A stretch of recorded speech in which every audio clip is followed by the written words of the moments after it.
Have you ever wished you could just skip a few days? Imagine going to sleep on a Thursday night and waking up, not on Friday, but a week and a half later. It sounds like science fiction, right? Well, for millions of people, in October of 1582, this was their reality.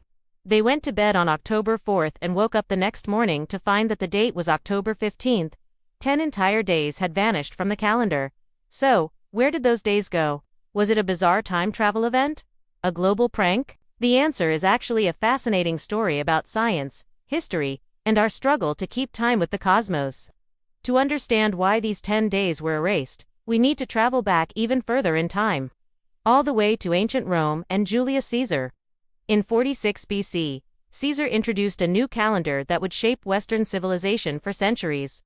It was called, you guessed it, the Julian calendar. The Julian calendar was a huge improvement over the previous Roman calendars, which were notoriously messy and often manipulated for political reasons.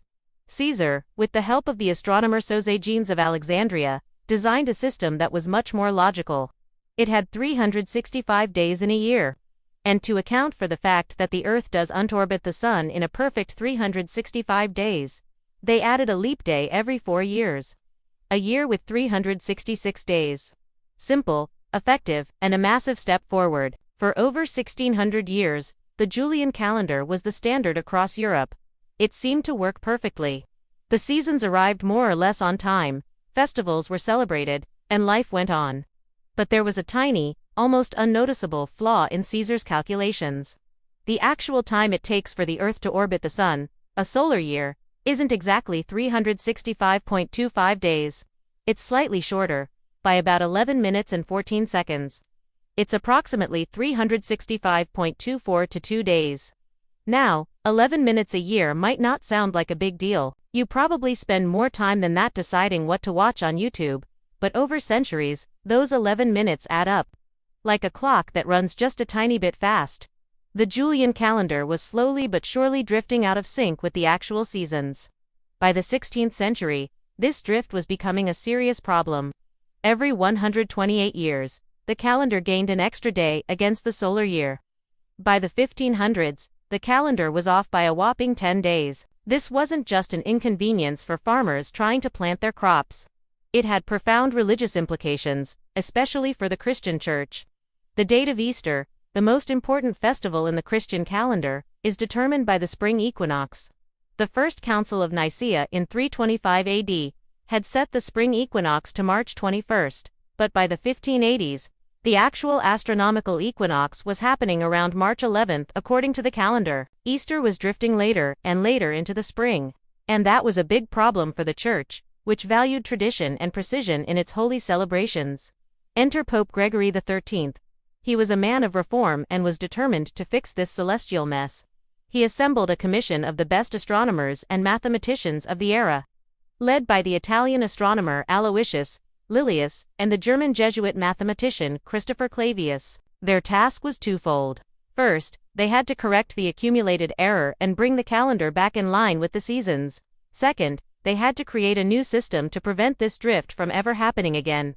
For years, they studied astronomical data, crunched the numbers, and debated the best solution.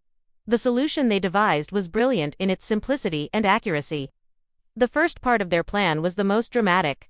They needed to chop 10 days right out of the calendar. This was the only way to immediately realign the vernal equinox with its traditional date of March 21st. The Pope decreed that the day after Thursday, October 4th, 1582, would not be Friday, October 5th. Instead, it would be Friday, October 15th. Just like that, 10 days were simply skipped. Can you imagine the confusion? People went to sleep on the 4th and woke up on the 15th. Landlords demanded a full month's rent for a shorter month. Workers worried they'd be paid for fewer days. People celebrating their birthdays or anniversaries on the skipped days were, well, out of luck for that year. There were protests and riots in some places. People accused the Pope of being the Antichrist, stealing days from their lives. The second part of the plan was to refine the leap year rule to prevent future drift. The Julian calendar had a leap year every 4 years, without exception. The new calendar, which we now call the Gregorian calendar, made a subtle but crucial change. A year is still a leap year if it's divisible by 4. However, there's an exception.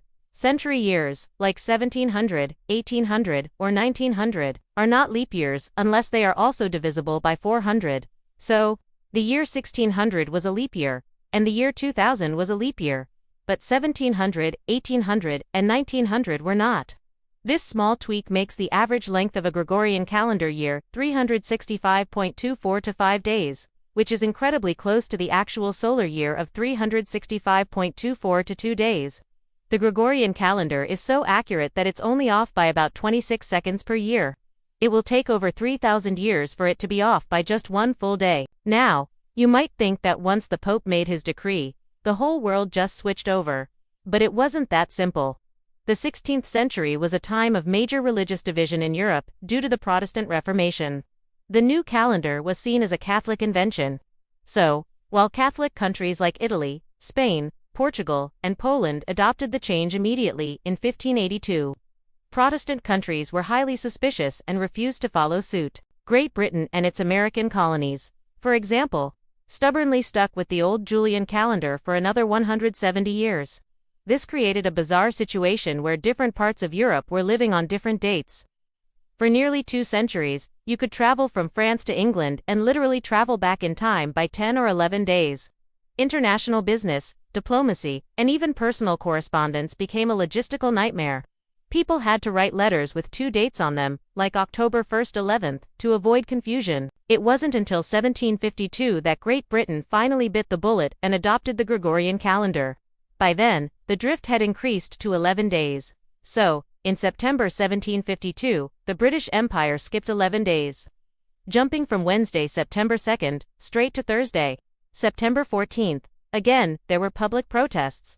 The famous cry "Give us back our 11 days."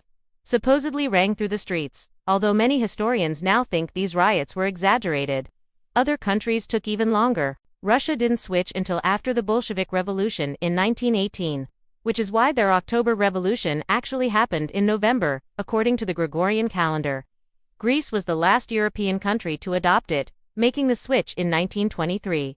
Today, the Gregorian calendar is the international standard for civil use, a testament to its incredible accuracy. So, the mystery of the 10 missing days wasn't a glitch in the matrix or a conspiracy. It was a monumental scientific correction, a fascinating intersection of astronomy, mathematics, religion, and politics. It is a story about humanity's quest for precision and our attempt to synchronize our lives with the grand celestial clockwork of the universe. Every time you look at your calendar, you're looking at a piece of this incredible history. Those 10 days weren't lost. They were sacrificed in the name of accuracy, ensuring that our calendar stays in harmony with the Earth's journey around the sun for thousands of years to come. It's a reminder that even something as ordinary as the date on your phone has an extraordinary story behind it. Thanks for watching. If you enjoyed this journey through time, don't forget to hit that like button and subscribe for more amazing stories from history and science. Let me know in the comments what you would have thought if you woke up and 10 days of your life were just gone. See you in the next video.